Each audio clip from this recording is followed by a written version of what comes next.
Harb. Anna Harb. And the kid's name's Mary. Harb, Mary Harb. Sorry, madam, no one of that name here. Well, I tell you, she's here. You sure you've come to the right place, madam? Look, if you think I'm leaving here without seeing my kid, mate, you're mistaken.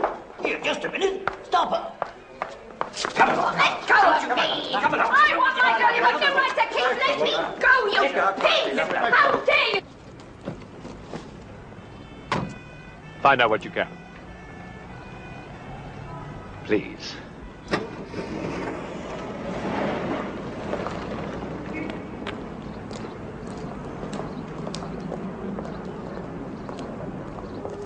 You bloody pauler, get out of it! Take your hands off me! I want my girl, you no right to keep me. Hey, take her!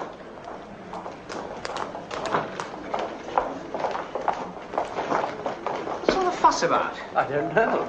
Sorry about that, gentlemen. Person of the name of Mrs. Harb. Claimed we got her... Did you say Harb? That's right, sir. Rather a dubious... Well, she's the girl's mother. How do you know? Mary told me the trustees had her name changed from Harb.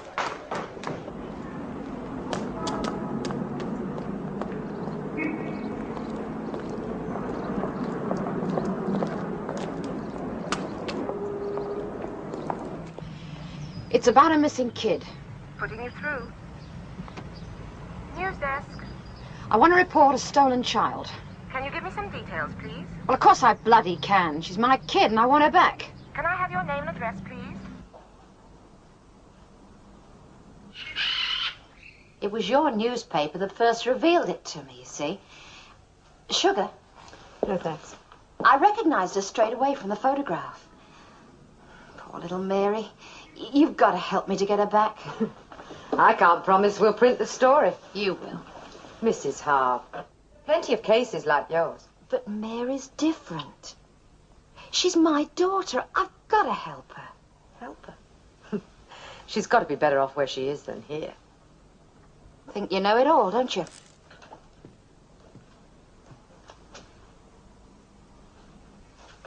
Look, I'm a mother. They've got no right to steal her from me. She's mine. Sorry, Mrs. Harb. It's not enough. Like my editor said, what's so special about Anna Harb? You tight little hustler. I don't like being conned. What do you mean? I know about you. 10 years, Broadmoor, triple killing. That's why they took your Mary away. Yes, I'll hold on. When I said I'd back you, I hardly expected you to go this far. I had to have time. You had no authority to hold Mary Valley back against the wishes of those responsible for Well, her. how else can I help her? Hello? Oh, Lord Fawnley. Good afternoon. My name is Ashley. That is correct. Sir Mark, I was speaking with a Dr. Haynes earlier today. A rather overzealous young man. Oh, yes. He's a psychiatrist on Mary's case. The medical reports we received spoke only of slight abrasions and shock. Dr. Haynes apparently requires Mary to undergo fresh tests and observation. Is all that really necessary? I'm sure Dr. Haynes is only acting in the best interests of his patient, Lord Fawnley. We quite appreciate his concern, but the medical facilities at our orphanage are of the highest order, I assure you. The degree of shock is, of course, an unknown quantity. We're fully equipped to deal with that sort of thing. So on the assumption that Mary will be perfectly well able to travel... Lord Fawnley, that recommendation hasn't been made yet. Nevertheless, it will be made, Sir Mark. So we will arrange for Mary to be brought back to the orphanage as quickly as possible. But there are certain formalities. They will be dealt with. Goodbye, Sir Mark.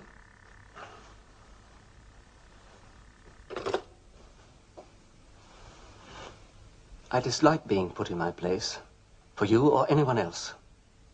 Thank you, sir, for holding them off. Don't push your luck, Peter.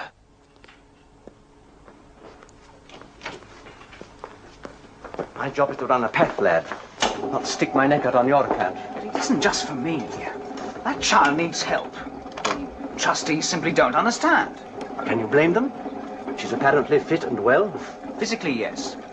I'm glad you admit it.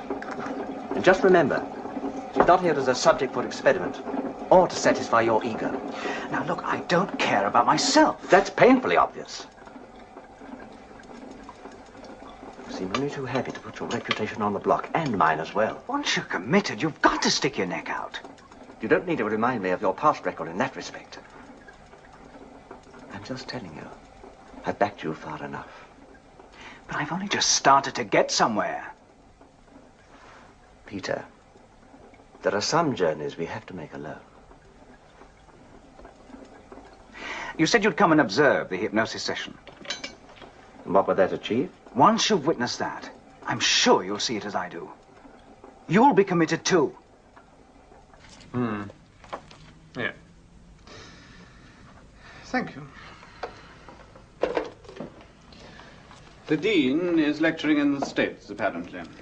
And the chairman of the Board of Governors is with the minister. Your parish, I think. Leave it to me. The minister always had a soft spot for the Van Tralen Trust. Or to make this chap Haynes more amenable, eh? The post-mortem on the coach driver. Anything in particular? Burns on the face, left-hand side. Quite inexplicable. Caused by the crash, I suppose. The coach didn't catch fire. And these burns are localized anyway. Pity the driver didn't live long enough to talk. There is a possible eyewitness, Mary Valley. Haynes seems to think she can tell us something. I don't see her as being exactly reliable in her present state, do you?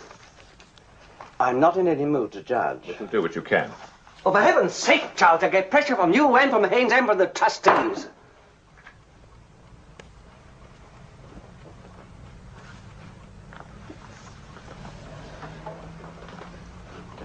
Mark, if she does know something... Very well. I will go to his hypnosis session with the girl and ring you if there's anything of interest. Thanks. And after that, I wash my hands of the whole affair.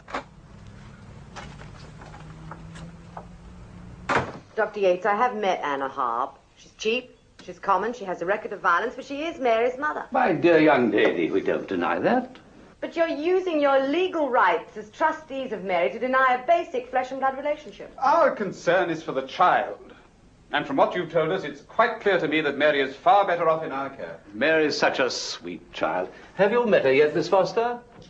No, Lord Fawnley, not yet. You'll forgive my asking, I know, Miss Foster, but did Mrs. Harb contact you in the first place, or was it the other way round? Dr. Yates, we don't invent the news, we only report it. Impartially, of course. Without making any attempt to stir things up? Is there anything to stir up, Lord Fawnley? No, there is not. Not even the brutal denial of a mother's rights? Miss Foster, this woman is a common prostitute and murderer. You admit as much yourself. She paid for what she did with 10 years of her life. Now she is entitled to a second chance. Why do you think her child was taken into official care and protection before coming to us? To twist a cliché, Miss Foster, would you let Anna Harb be a mother to your daughter? Oh. Will you allow her to prove her case in a court of law? I think you'll find all the legal aspects have been properly dealt with, Miss Foster. We're checking into that, Lord Fawnley. I presume that means your paper is prepared to pay legal costs in return for Mrs. Harb's exclusive, heart-rending story. Of course. Somebody has to. Even if it means inventing rights no one even dreamt of before you came along. I didn't invent motherhood, Dr. Yates. Look, will you allow her to see the child?